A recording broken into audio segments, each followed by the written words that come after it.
What up, nerds? My name is Leslie Smith. Welcome back to the Nerdy Narrative. This is a channel where I like to talk about books, all the things that I'm reading, and all of the different genres that I read in. Science fiction, fantasy, horror, manga, comics, nonfiction, classics, literary fiction, short stories, and occasionally a poem or two. On today's episode of Fun, I am going to be doing the Spring Has Sprung book tag. And I'm going to get it out just under the wire because I believe it is June 21st. That is the first official day of summer, so I'm just barely gonna make it. But I was tagged a few weeks back by my friend Andy Smith, whose channel will be linked down below, along with his version of the tag. Joining him will be the original creator of the tag, the Naughty Librarian, which I will have her version linked as well, so you can check that out. So in the spirit of spring, let us hop right on into these prompts. Prompt number 1, flowers. All the flowers we remember are blooming again.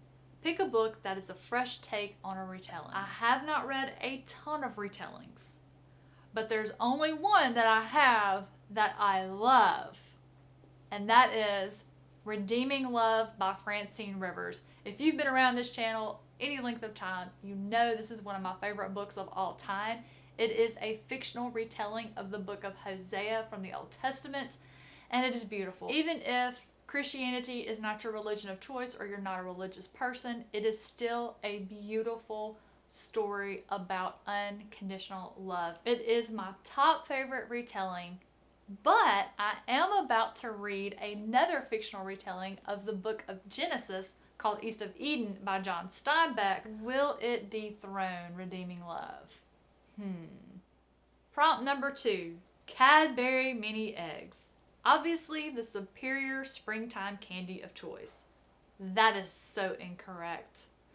Pick a book you consider to be a sweet treat. It's not a book, it's a novella that's included in the Arcanum Unbounded by Brandon Sanderson, and that would be the novella Edge Dancer, which is about Lift. More specifically, it is about Lift, who visits a city because she hears they have 10 different varieties of pancakes and she wants to try them all. A girl after my own heart. So yeah, definitely go on with Edge Dancer for that one. Prompt number 3, allergies.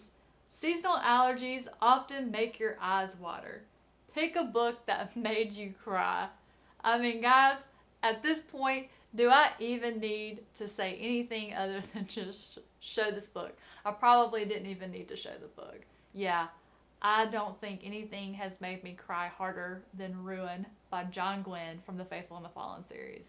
If you've read it, you know why. You know why. Spring cleaning. Out with the old and in with the new. Pick a book to unhaul. I'll pick 6. Time for these mass market paperback of The Sword of Truth to go, because I was fortunate enough to pick up the hardbacks at my indie bookstore recently. Prompt number 5, spring break. It's the perfect time for an adventure. Pick a book involving a road trip.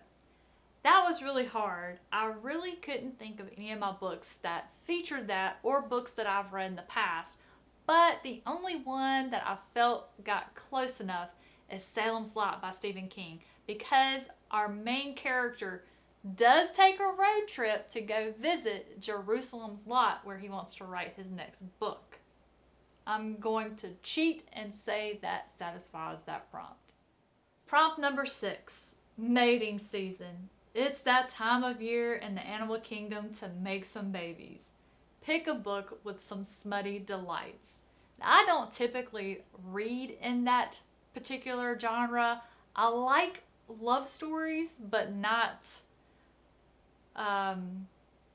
the smutty, slutty kind where they just meet each other and fall into bed. Nah. I do have one that I'm going to say fits the prompt, and that is A Knight in Shining Armor by Jude Deveraux. This is my favorite book by her. I absolutely love her as a romance writer. And I wouldn't describe it as smutty. There is an actual, very heartwarming, touching romance involved. But they get it on, so it counts, right? Prompt number 7, rainbows. I just feel like spring is made of freaking rainbows. Pick a book featuring an LGBTQ plus character or characters. And I picked one of my favorite reads of the last 2 years. That is Gideon the Ninth by Tamsin Muir, book 1 in the Locked Tomb trilogy. I love this book so much that I've never made it past this one to read the second book in the trilogy. Every time I decide I want to read Harrow the Ninth, I also decide that I need to do a reread of Gideon the Ninth. And I just never go on to Harrow because I love this book so much. I'm actually plotting another reread of this book very soon. It's so good. The snark and sarcasm and wit between the two main characters, plus the whole mystery that these two are finding themselves in. It's just a fantastic book. Absolutely love it. Definitely my favorite. This one totally satisfies the prompt because Gideon herself prefers women. And I get the feeling that there's another character or two that likes the team that they bat for as well. But I'm not sure because it didn't just come right out and tell me like it did with Gideon. So maybe I should finally read Harrow the Night to find out.